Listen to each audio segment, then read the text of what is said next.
হুজুর আমার বেটার জন্য দোয়া করেন, 500 টাকা আবার হাদিয়াও দিছে। আমার ছেলের চাকরির জন্য দোয়া করেন। আরে ভাই, আমি তো কন্ট্রাক্টর, মূল মালিকের কাছে আপনি আপনার এজেন্ট। আপনি আপনার সন্তানের জন্য জীবনে দোয়া করলেন না 15 মিনিট? জুম্মার দিন আসর থেকে মাগরিব মসজিদ থেকে বাড়াই নাই, আজকের বিকাল আমার বাচ্চার জন্য দিয়েছিলাম। আল্লাহ ওরে মানুষ বানা বানা বানা আল্লাহ বানা, আল্লাহ দিবি না কেন, দিবি না কেন?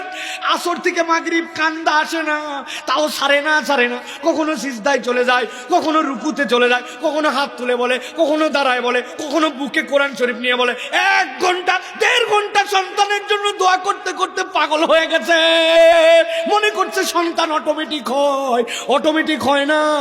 বাপ মায়ের দোয়া লাগে, দোয়া লাগে, দোয়া লাগে। খালি বলেন বাচ্চার দোষ।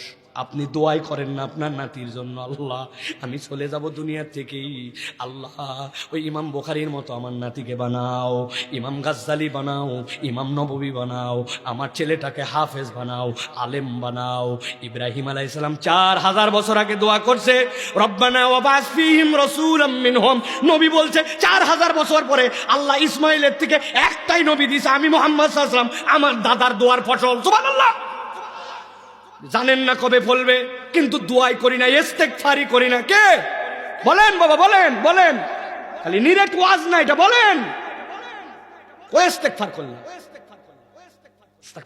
আস্তাগফিরুল্লাহ, এটা স্বয়ং বেয়াদবি।